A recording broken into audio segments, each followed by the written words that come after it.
Having strict parents has been a very reoccurring thing on YouTube, but whenever I watched other people talk about how strict their parents were, it always brought me back to how strict my parent was. I put S in the title for a reason. Don't worry, just lock in. Like most, I complained about just anything I had to when I didn't feel like doing it. And hell, I probably didn't do it until I was screamed at. What the? Why aren't the dishes washed? Did you touch these bathrooms? Why is there?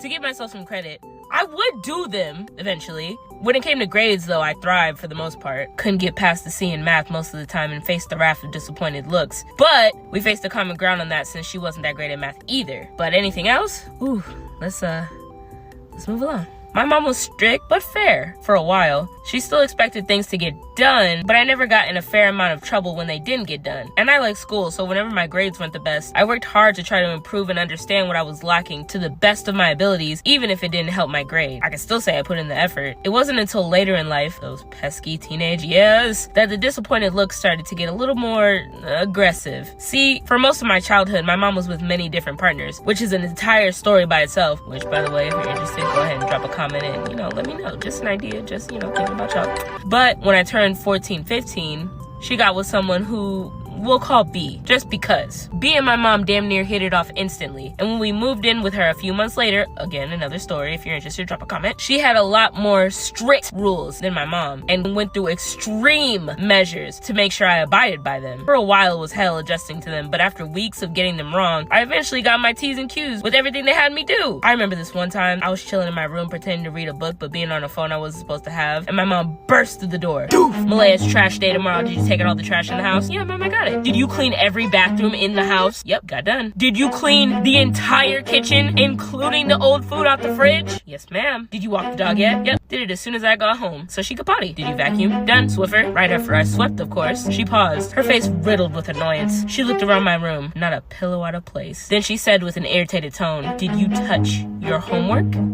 Now this is where I got cocky. I knew everything she was looking to hound me for. I was ready for everything. So much so that my homework was lined up on my bed and I was sitting in the middle of the books. So I smirked at her and pointed down to gesture that I had indeed touched my homework. This is where I fucked up. So you think you could just disrespect me like that? Huh? Who the f do you think I am? Hell, who the f do you think you are? Oh, Barry Allen wanna be looking. You probably ain't even do it right since you want to do everything all at once. That's why you can't get that C up. Just pops off. Now, I'm not saying I was in the right to respond to her the way I did, but it felt like such a fast transition that just made me feel like this anger was premeditated. And when it found something to attach to, it was immediate. I got screamed at for a while, just taking it. And then, out of the corner of my eye, I watched B walk past my room with a smirk on her face. And that was the lightest punishment I ever got. So if you want, drop a like, leave a comment, tell me what you liked, what you didn't like. Wait. So how bad were the other punishments then? Huh? Well, don't even get me started when CPS came and